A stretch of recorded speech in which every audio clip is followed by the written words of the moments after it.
হ্যাঁ, টাইটেল আর থাম্বনেলে ঠিক পড়েছো। এই একটা ভিডিও দেখে নিলে ক্যামেরার সামনে কথা বলতে যে তোমার মনে ভয় হয়, সেই ভয়টা সারা জীবনের জন্য তোমার মন থেকে দূর করে দাও। তার আগে বলি আমি কী করেছি। ইনস্টাগ্রামে 8 মাসে 400রও বেশি কন্টেন্ট আপলোড করে ফেলেছি। আর আমার প্রতিটা কন্টেন্ট 1 মিনিটের উপরেই যায়। তাহলে এটা স্বাভাবিক ব্যাপার। আমার মনে যদি ক্যামেরা ফিয়ার থাকতো, তাহলে আমি এত কম টাইমে এত কন্টেন্ট কখনোই আপলোড করতে পারতাম না। তাই আমার মনে হয় আমি রাইট পার্সন তোমাকে এই জিনিসটা বলার। আমাকে অনেকে বলে how to become a content creator, বা কন্টেন্ট ক্রিয়েটার হতে গেলে কী চাই শুধু একটা ভালো ফোন আর কনফিডেন্স। আমি যা করেছি ফোন থেকেই করেছি। আমার ইনস্টাগ্রামে এত ফলোয়ার দেখো, ইউটিউবে এত সাবস্ক্রাইবার দেখো, সব কিছু ফোন থেকেই শ্যুট হয়, ফোন থেকেই এডিট হয়, ফোন থেকেই আপলোড হয়। মিথ্যে বলবো না, আমার কাছে ল্যাপটপ আছে, কিন্তু আমার কন্টেন্ট ক্রিয়েশনে ল্যাপটপ খুব একটা কাজে লাগেনি, এখন পর্যন্ত তো লাগেনি, ভবিষ্যতে লাগবে যখন আমি ক্যামেরা নেবো। আসো মেন কথা, যে কীভাবে ক্যামেরা ফিয়ার দূর করবো, বা কীভাবে ক্যামেরার সামনে নিজেকে এক্সপ্রেস করবো, বা কনফিডেন্সের সাথে কীভাবে কথা বলবো। চলো। মানুষ অচেনা আর অপরিচিত জিনিস এটাতে একটু বেশি ভয় পায়, আর চেনা জিনিসে কম ভয় পায় বা ভয়ই পায় না। আর প্রতিটা কন্টেন্ট ক্রিয়েটার শুরুতে না লিপসিং কন্টেন্ট ক্রিয়েট করেছে, মানে লিপসিং ভিডিও বানিয়েছে। এতে করে কী হচ্ছে, ক্যামেরার সাথে তাদের পরিচয়টা খুব ভালো হয়ে গেছে, বলতে পারো এক কথায় বন্ধুত্ব হয়ে গেছে। আর তারপর যখন তার ভিতর কনফিডেন্স আছে, সে যে কোনো একটা ভিডিও ক্যাপচার করে আর তার পিছনে তার একটা অডিও জুড়ে দেয়। এই এক ধরনের কন্টেন্ট হয়ে গেল। আর তারপর যখন তার আরেকটু কনফিডেন্স আসে, যখন সে ডাইরেক্ট বলে যে ডাইরেক্ট ক্যামেরার সামনে বলবো, আর যখন বলা শুরু করে তখন আসে তার ভিতর ক্যামেরা ফিয়ার। কিন্তু তুমি যদি এটা ডিপ ডাউন দেখো, এটা ক্যামেরা ফিয়ার না, এটা তোমার মাইন্ড অর্থাৎ ভাবনা চিন্তা স্বাধীন না।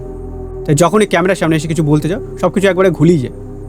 ধরো তুমি কমেডি করছো বা হয়তো রোস্ট ভিডিও বানাচ্ছো, যখনই তুমি এই শব্দগুলো বলছো, তোমার মাথায় এই জিনিসটা ঘুরপাক খাচ্ছে যে পাশের ঘরেই আমার ফ্যামিলি মেম্বার আছে, তারা যদি শোনে তারা কী বলবে, বা এই ভিডিওটা পাবলিশ করার পর আত্মীয় স্বজনরা যদি দেখে তারা কী বলবে, বা আমার লুকস নিয়ে যদি কেউ হাসাহাসি করে। এই সমস্ত কথা যখন মাথায় ঘুরপাক খায় না, তখন এতটা ভয় হয় ক্যামেরা দেখে, আর সব কিছু গুলিয়ে যায় আর শব্দগুলো তুতলিয়ে। তো এই জিনিসটা কীভাবে আমি দূর করলাম আমি সেটা বলছি। আমি সেলফ ইমপ্রুভমেন্ট কন্টেন্ট বানাই, মানে এডুকেশন কন্টেন্ট বানাই। তো আমি যে স্ক্রিপ্টটা লিখি আর যে শব্দগুলো বলি, তাতে ভাই আমি প্রাউড ফিল করি। আমার এই শব্দগুলো যদি কেউ শোনে, তাতেও ভাই আমার কোনো অসুবিধা নেই। কিন্তু কি, ধরো স্ক্রিপ্টে আমি কোনো রাফ শব্দ বললাম, তো আমি চেষ্টা করি ঘরে যখন কেউ না থাকার তখন ওই কন্টেন্টটা শ্যুট করি। বাকি তাছাড়া আমি আমার স্ক্রিপ্ট একদম নিট অ্যান্ড ক্লিন রাখি। তো তারপর যেটা বলি তাতে আমার কোনো সমস্যা নেই, কোনো মাথা ব্যথা নেই। আর যখন কোনো সমস্যা নেই, কোনো মাথা ব্যথা নেই, তখন আমার ভাবনা চিন্তা মুক্ত হয়ে যায়। আর যখনই তোমার ভাবনা চিন্তা মুক্ত হয়ে যায়, তখন তোমার ক্যামেরা ফিয়ারও দূর হয়ে যায়। আর তারপর আসো কীভাবে কথা বলবো গুছিয়ে, একদম কনফিডেন্সের সাথে। সেটা আসে প্র্যাকটিস থেকে। সবাই ভাবে হয়তো ইনস্টাগ্রামে আমি এক টেকে আমার ভিডিও কমপ্লিট করি, ঠিকই ভাবে আমি এক টেকেই পুরো ভিডিও কমপ্লিট করি। কিন্তু এই এক টেকের পেছনে অন্তত 10 বার বা 20 বার সেই শব্দগুলো আমি নিজের মনে মনে গুছিয়ে নিই। আর তারপরেই আমি রেকর্ড বাটন অন করি আর এক টেকে পুরো ভিডিও কমপ্লিট করে দিই। দেখো, আমি ফুল টাইম কন্টেন্ট ক্রিয়েটার না, মানে আমার নিজস্ব অনেক কাজ থাকে, আর তারপরে যতটা সময় পাই আমি কন্টেন্ট ক্রিয়েশন করি। মানে ফাঁকা টাইমে আমি ক্যামেরার সামনে এসে কথা বলতে বলতে এখন ঝড়ের গতিতে শব্দ বেরোয়। মানে একটা জং ধরা চাকুকে তুমি যদি ডেলি ঘষতে থাকো, একটা টাইম আসবে যে ওই চাকুতে তুমি নিজের মুখও দেখতে পারবে।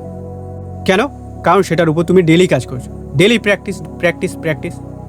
সচিন তেন্ডুলকার স্যার কীভাবে এরকম লেজেন্ডারি প্লেয়ার হলো? একটাই, practice practice practice. Lata Mangeshkar ma'am কী করে এরকম লেজেন্ডারি গায়িকা হলেন? একটাই, গানের উপর প্র্যাকটিস প্র্যাকটিস প্র্যাকটিস। এখন এই জিনিসটাকে আমি অনেক ঘুরিয়ে পেঁচিয়ে বলতে পারতাম, কিন্তু এতে সময় নষ্ট ছাড়া আর কিছু হবে না। তাই সোজা সাপটা বলে দিলাম, প্র্যাকটিস প্র্যাকটিস প্র্যাকটিস। মানে প্র্যাকটিস থেকে আসে পারফেক্ট, আর পারফেক্ট হওয়ার পরও তুমি যদি সেটার উপর কাজ করো, আরও প্র্যাকটিস করো, তখন হয়ে যায় গ্রেটেস্ট। মানুষ গ্রেটেস্টের ট্যাগ লাগিয়ে দেয়, কারণ ওই জিনিসটার উপর তুমি এত টাইম দিয়ে ফেলেছো, অন্যান্য মানুষ অতটা টাইম কখনো দিতে পারবে না। আর যেহেতু তুমি এত টাইম দিয়েছো, তাই সেই পার্টিকুলার স্কিলে তুমি মাস্টার লেভেল অ্যাচিভ করে ফেলেছো।